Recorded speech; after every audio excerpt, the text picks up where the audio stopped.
I'm a third-generation farmer. I was born in the dirt, as my grandpappy would say. I'm the oldest of three kids, followed by my sister and little brother. I grew up watching my father and grandfather work these fields every day. From sunup to sundown, you could hear those tractors making their way across the open fields. Grandpappy always said there were two kinds of people in the world: those who farm the land and those who are grateful for the farmers who did. Grandpappy bought the farm back in 1939, shortly after he and my grandmother were married. He was only 21 years old at the time and fresh out of the military. As Grandpappy would tell it, he knew as much about farming back then as a baby does about changing their own diaper. I guess you could say Grandpappy had a way with words. The farm consisted of only 100 acres at the time, but Grandpappy would eventually turn that into 250 acres by buying some more land over the years. My father was one of two brothers born to my grandparents. He would lose his little brother at the age of 15 in a farming accident. Both he and Grandpa seldom talked about what happened to my uncle, but I managed to put the story together over time. For some reason I can't explain even today, I often found myself going down to the creek where his gravesite was and just talking to him. While I never met him or knew a whole lot about him, his spirit just seemed to speak to me. I never told Daddy much about it, as he might have seemed it was a little odd. By the time my father turned 18, the farm had grown to almost 500 acres. My father, with the help of my grandfather, had become a pretty good farmer. What he didn't learn from my grandfather, he learned through other farmers that he often worked for a few extra dollars.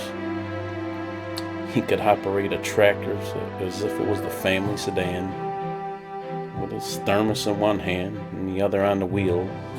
He turned over soil and baled hay as if it was as simple as getting dressed in the morning.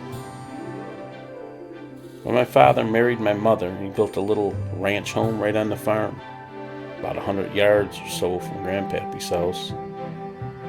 This made it easy for my father to wake up and do what he loved. The farm was growing, and my father decided to make his own mark on farming by raising cattle.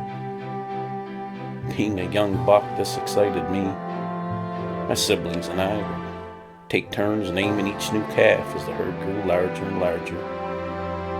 My grandfather never worked the cattle, as he was more comfortable working the wheat and the corn. In the spring of '81, my father commissioned the build of a new cattle barn, and this was the beginning of major changes on the farm. We began to lease more land and increase our farming operations. When I was old enough to feed the cows and operate a tractor, you can bet I too followed in the footsteps of my father and grandfather. My brother and sister, however, never wanted much to do with the farm, but for me, it was just in my blood. I no longer needed to run to my bedroom window and watch out the window as Grandpa and Daddy hit those fields with the tractors. I just woke up like them now, greeted by the smells of the animals and the sounds of the tractors warming up their engines for a hard day's work. We buried Grandpappy down by the creek next to my uncle in the summer of '99. He had caught pneumonia and spent his final days in the hospital. It saddened me knowing how many times he had told me he wanted to die right here on the farm. My grandmother would pass just 2 years later. I married my beautiful wife in the summer of '85 and moved into the same very little ranch home my father had built and raised us kids in. He had remodeled the old farmhouse, and he and my mother had moved into it. It sat empty for a few years after Grandma passed. I raised 3 children of my own on this farm, and I still wake up just as my grandfather and father did each morning at the crack of dawn to hit the fields. Things sure have changed here on the farm over the years, but what hasn't changed is the passion and the love our family holds for farming.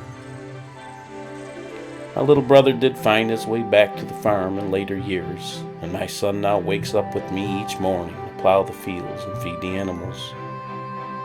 And still today, a little older, with a lot more gray hair, my father gets on his favorite tractor and heads out to the fields. You can see his old John Deere belching smoke from a mile away. Daddy said he wants to be buried right down by the creek in the family cemetery when he passes. This way he will always be a part of the farm. I suppose I too will make the same request when it's my time. But for now, I'm just lucky enough to put my hands in the very soil my grandfather turned over for the very first time he dropped a plow. The same land my uncle died on and Daddy grew up on. The farm that watched over my 3 children as they ran the fields and played in the barn loft. Yeah, I'm a 3rd-generation farmer.